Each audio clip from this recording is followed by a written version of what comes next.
All right, what is going on, entertainment? So I'm coming to y'all with another video. I know I haven't uploaded on this channel in forever. If y'all new to this channel, this is Media Kingdom, where we cover true crime, celebrity true crime, and reactions. You already know what to do. So I apologize for the absence, but a nigga is back. Okay, I am back. Y'all gonna expect a lot more uploads on here soon. Once again, y'all, it's not easy. I wish I had a twin, y'all. I wish I had a twin and a time machine so I could have two people, one upload on two channels and the other upload on the other two, because it is a lot to try to do. Okay, so today we're talking Nolan Wells. Just off of the evidence that we've seen so far and what we've been presented, this is my theory as to what's happened. We're going to be reacting today to the press conference that was done by Nolan Wells' attorneys. I feel this is what happened. I think Nolan got into a fight with one of the boys.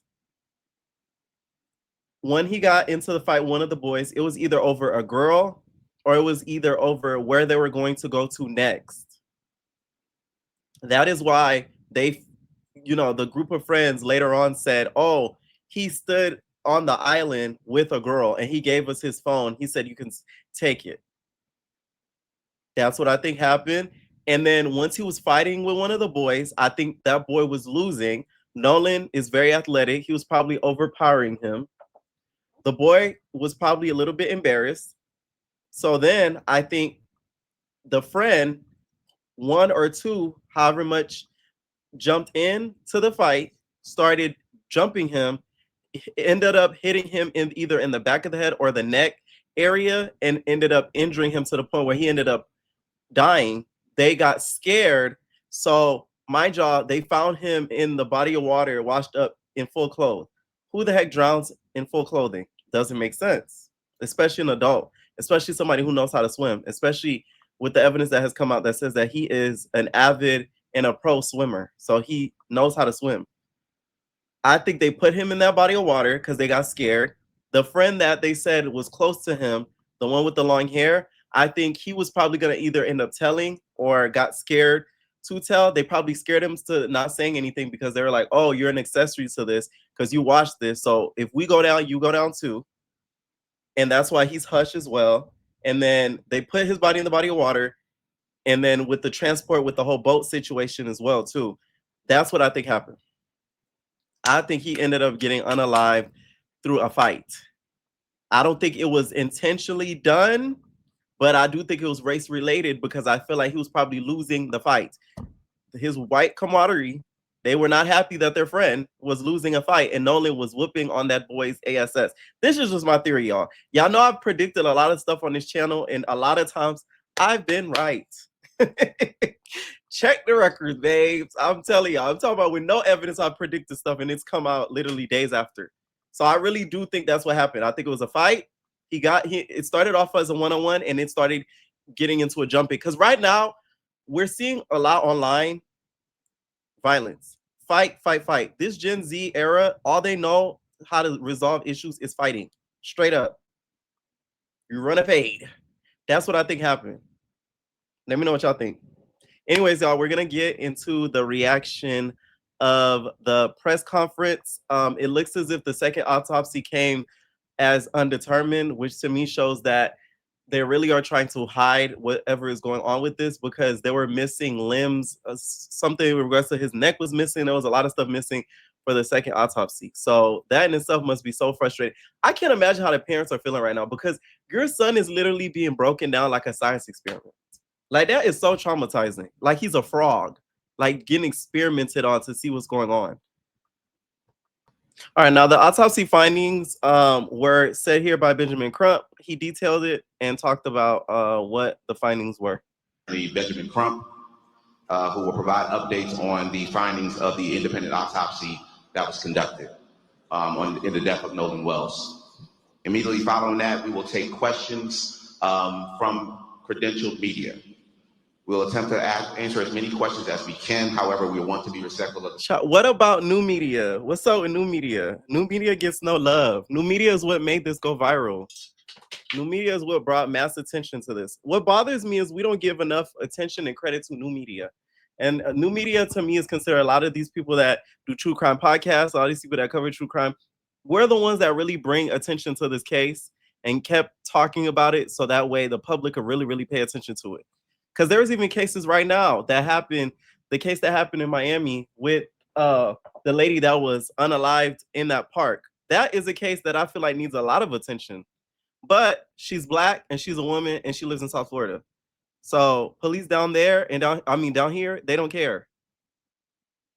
But new media did what? We're the ones that brought attention to it. I'm just saying. The fact that we do have additional programming that is going on to conclude our convention today as well. So we're asking that all press and media, if you're asking questions, please be concise, give your name, give your media credential, and we'll go from there. But before he comes, we will have the leader of the NAACP, President Derek Johnson, to give opening remarks. President Johnson.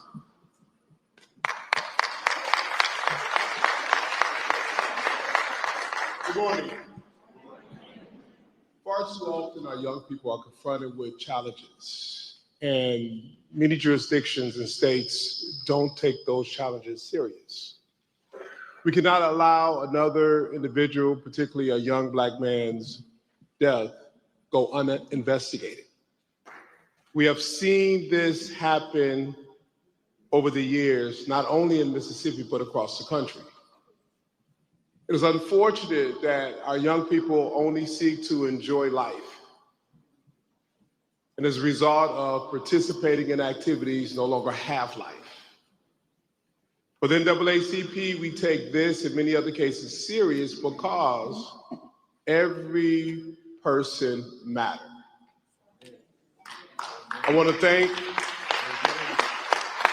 the Mississippi State Conference, particularly Alicia Perryman, for working with the family and supporting the family on the onset.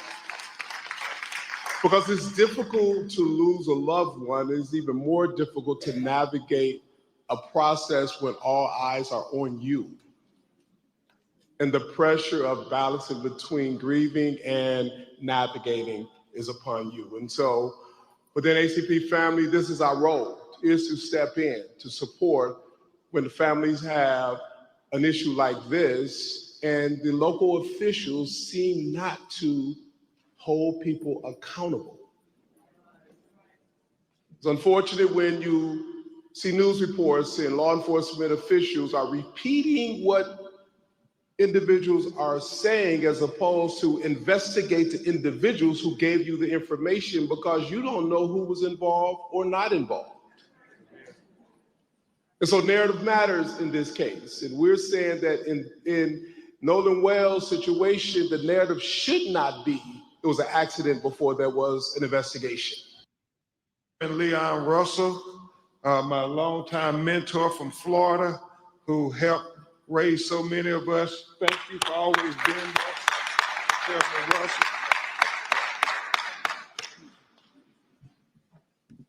As President Johnson said, I'm Attorney Ben Crump, representing the family of Nolan Wells, but it's not just me, it is. And recently, somebody was so evil and sadistic, they sent a letter to Nolan Wells' mom showing Benjamin Crump next to her and Al Sharpton next to her, basically making it seem like it's a money grab. No, it's not. Because guess what? Attorneys like this are the only attorneys that bring even more mass attention.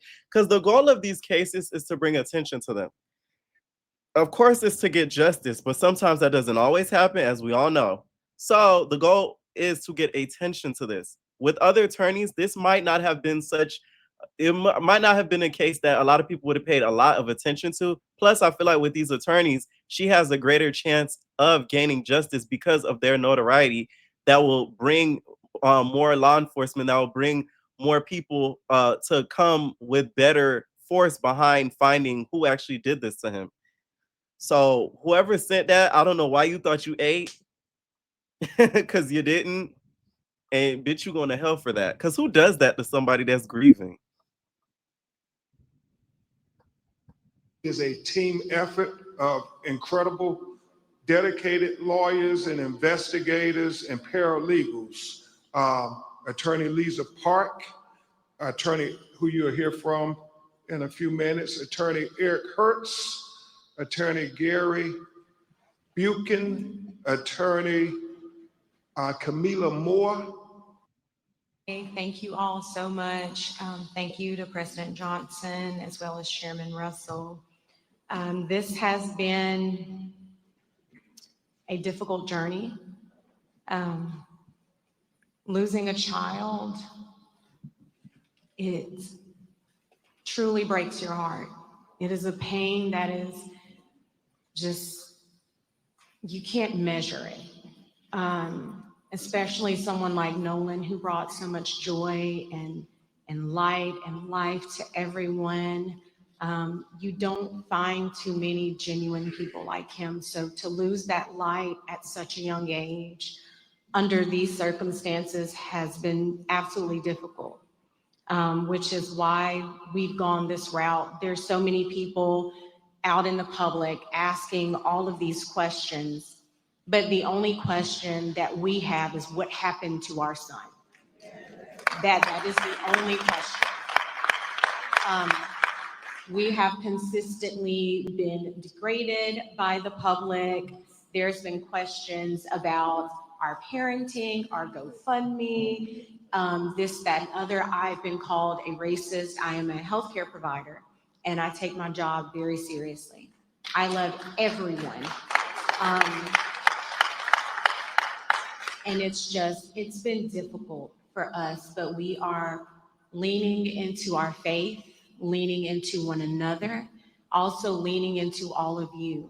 There are not enough thank yous, not enough appreciation for what you guys have done for us. And I am one of those people, I don't believe you can be racist to white people. Sorry. Only because how could you be racist to somebody who has privilege? Like, okay, let's say opportunities are presented. You already have a notch above me just because of your skin color. And I'm talking really in the corporate world. No G. Like, we gotta really be real here. Like, come on now. It's 2026. It's 2026. The years is going by. We almost at 2030. Come on now. And we do. We love you from the bottom of our hearts. Thank you. And so it is our hope that our local authorities will do what they need to do, because us having the preliminary autopsy results and hearing nothing from them, it's heartbreaking and it's concerning, which again is why we are here, why we have asked for this help. So again, thank you all so much for your support. We appreciate you, we really do.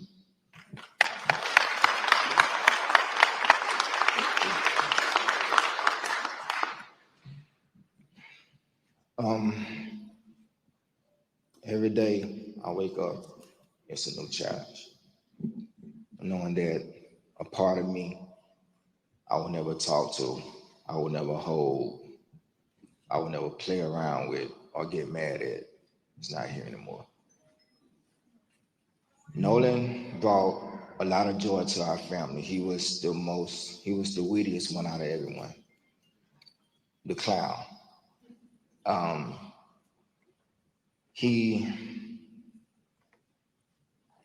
He loved to put in the work because he wanted to be the best. He wanted to make me and his mother proud, and we were so proud of him just for being the person that he was. He was loving. All his teachers knew him, but loved him. He walks in the room, his aura, you're automatically drawn to it. Never met an enemy. And if there were, they would eventually be friends, because they would eventually bond, and it's gonna be hard. He should be at football practice right now, calling me after practice, Dad, I made this play, or I made that play, or I get a text with 3 or 4 videos of him doing this, running this route, making this block, and what you think I should do? And I will give my honest, because I always tell them, if anyone is going to be totally honest with you, it's going to be me. It's not because I'm being mean. And recently they had the funeral, and none of the kids that were on the boat trip were there. The white ones especially. They were not there at all. So keep that in mind.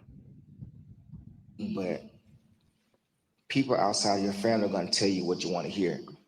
I'm going to tell you what you need to know to make you better. It's going to be hard for our family from here on out. And like I said, every day is a challenge. We're going to miss our son. And like my wife said, we just want honesty. We want to know what happened to our son, because the things that you're telling us, that's not the character of our son. We know our son. I understand, our children would do things that, that would kind of dumbfound us sometimes, but the things that we're being told, there wasn't Nolan. So please keep us in your prayers, keep him in your prayers. And we're going to keep pushing and fighting until we find answers. Thank you guys for your love and support.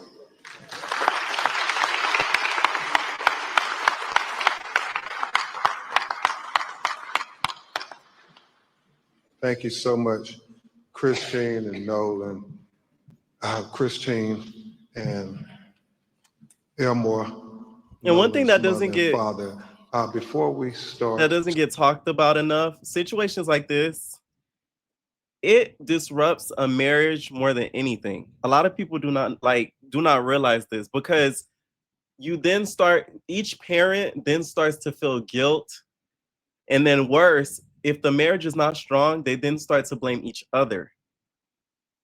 So if the marriage isn't at its core, stuff like this could rock it. And that's why you see a lot of cases where an unaliving of a child happens and then the parents end up breaking up afterwards, because of the effect that it has, because it could go either way. The amount of guilt that either parent may have may disturb the other parent's peace to where they can't able to emotionally support that other parent, or they start to blame each other. to go over the preliminary findings from the independent autopsy. We will hear from Attorney Lisa Park to tell you about who was the forensic pathologist who conducted the autopsy. Attorney Lisa Park.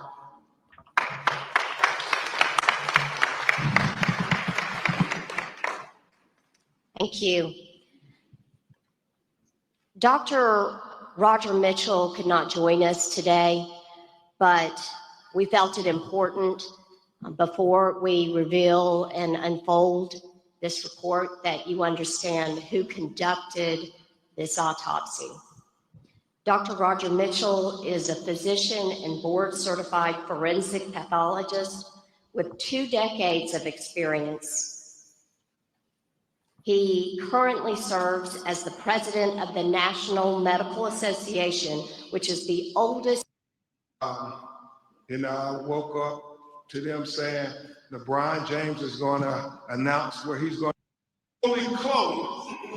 Well, that's significant to us because for putting up the $125,000 reward for anybody out there who have information so we can get to the truth of what happened.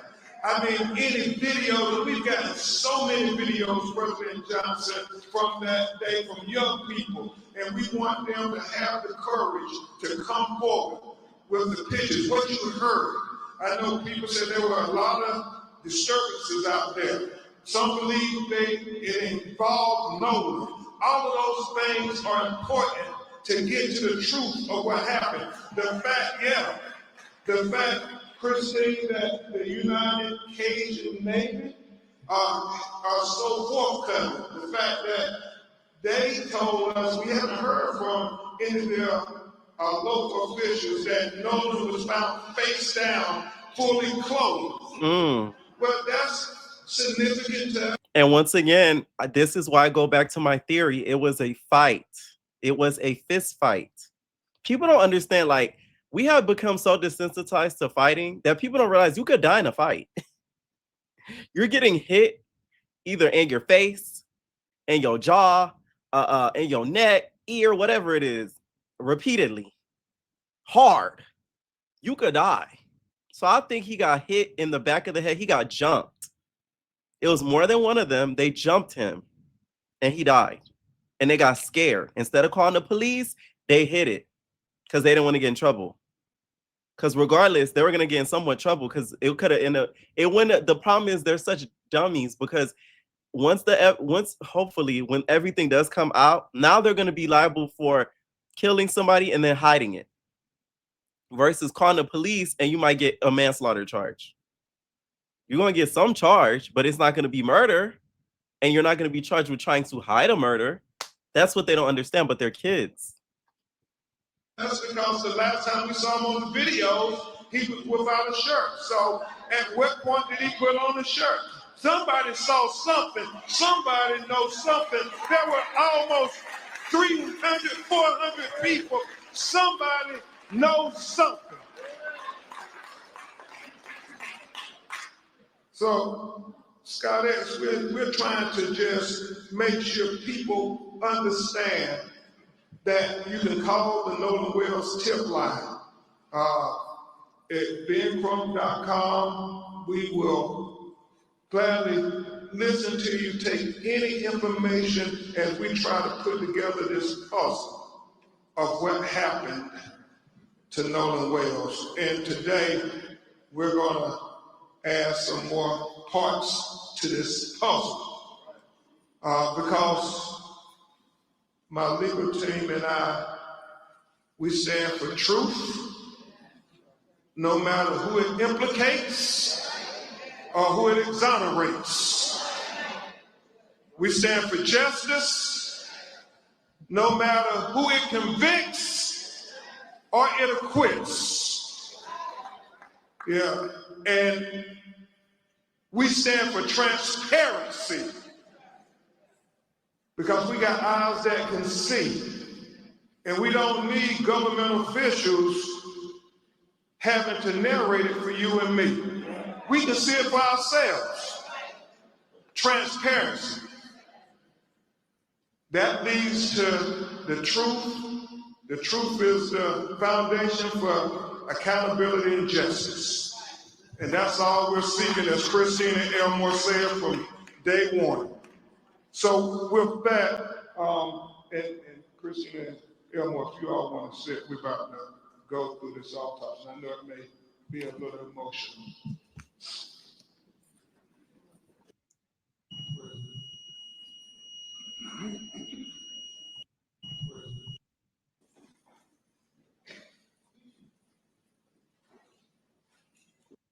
That as we go through, Mitchell, board certified forensic pathologist, performed a preliminary report on the death of Nolan Xavier Wells. He conducted and presented this report on July 19, 2026. Preliminary report, second autopsy, death of Nolan Xavier Wells. Cause of death, undetermined, pending investigation. And we'll all right, so I'm gonna pause it here so we could take a look at it even closer. Sorry about the freaking ads, y'all. But this is what was found of him in the autopsy. So as we see, the back of his head had a red discoloration. So once again, I think he got hit in the back of the head repeatedly. I think he was hit in the back of the head repeatedly, not by one person, because I think he was overpowering that one person he was once fighting. Once again, I don't have enough evidence to just say this, but sometimes we having gut feelings about stuff, and I'll be right a lot of times.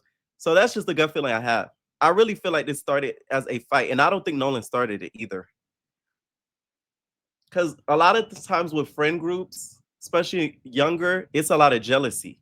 You always have in a friend group that one friend that is the star, the one friend that succeeds, the one friend that's always getting accolades, that's always getting, his ones. And then the other friends, they act like they're cool the whole time they're hating. And I think this was a prime situation in that. You see the side view, and then they also release the front view. They said the red discoloration in the front in the soft tissue of the back of Wells' head could indicate head trauma. However, decomposition and a lack of associated injuries meant the findings were inconclusive. The state reports Wells' cause and manner of death were listed as undetermined pending investigation with the date of the death unknown. The doctor also highlighted 7 unanswered questions in his autopsy report.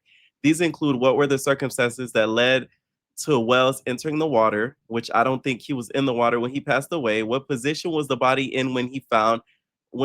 He was probably placed in the water. And was there any water in the airway, which could indicate drowning? Civil rights attorney Ben Crump claimed that Wells' body was found face down and fully clothed, despite photos from the day showing him shirtless wearing swim trunks. The pathologist added that he still wants to know if there's any evidence of injuries to the front of the neck or throat or evidence of a brain bleed. Damage to the throat couldn't be ruled out as a cause or a contributory factor to Wells' death because it had been removed during the initial autopsy. So the problem with this whole situation is that that first autopsy is what's causing the issue with the second autopsy. How are you going to complete an autopsy if body parts are missing? Because if they can't determine if this is a drowning, how is an accurate autopsy going to be done? It clearly wasn't a drowning. Who the hell drowns fully clothed that knows how to swim? Why would he be fully clothed in a sea of water? Does that make any sense? If he's shirtless in this picture, why would he then put on a shirt when they're in the water? Like, the thing is, the cover up for this was so badly done, it's like ridiculous. You would have thought they would have been smarter than that. Finally, the pathologist highlighted the need to discover the composition of Wells' stomach contents and the toxicology report findings. With the removal of the stomach as well as other organs before the second autopsy, examining Wells' stomach contents was unable to be carried out, the doctor said. Despite the unanswered questions, the NAACP conceded that it couldn't rule out that Wells' death may have been an accident. If it was truly an accident, then the families will have the necessary answers that any family deserves in this situation. Police have said nothing points to foul play, at least yet. They suspect Wells likely drowned after his friends left the island without him, which is pure BS, as we all know. They said former chief medical examiner of New York City told the Post after viewing Wells' preliminary autopsy results that there's nothing dependent on foul play, but added that the investigators are still waiting crucial details from a toxicology report. The teen's body was positively identified on July 7th using dental records. So that first autopsy, they're still waiting on other details to come out. Hopefully there's nothing that comes back that's inconclusive,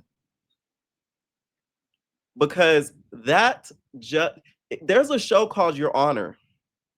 This story mimics it to the exact T. That judge, if this is another case where it goes either unsolved or he does not get justice, she would be 4 for 4 for something happening with a Black person in that area and the death being mysterious and that person not getting justice. She will be 4 for 4. Because there's other cases in that area with that same judge where something like this happened to a Black person. Not specific to water, but instances where a Black person passed away in a suspicious manner and they were not given the justice that they needed. So there's that. Let me know what y'all think down below. I will be doing updates on this channel about this Nolan Wells situations. Drop y'all comments down below about the second autopsy report. What do you guys think the parents should do moving forward? Do you guys think that the parents should at this point, because this is my opinion, if I were the parents, fuck law enforcement at this point. That's how I feel. If this is my son, I'm talking to every friend he had, every acquaintance he had. I'm reaching out to everybody because I watch a lot of true crime. Sometimes these cases don't get solved by law enforcement because they're lazy, and sometimes they really don't care. So I've seen cases sometimes where the families themselves started doing their own investigation work and cracked the case themselves and had to bring the evidence to the law enforcement and present it to them, and then they finish it, and then they do the rest. I think that's their best bet. That I really do feel like I feel like they should wait for the reports to come out, more reports to come out on that first autopsy report, because they're still waiting on more details, and then you got to go boots to the ground at this point. Straight up. Because if they sit there and wait, it's gonna be another unsolved crime. That's how I feel. Let me know what y'all think, and we are baby.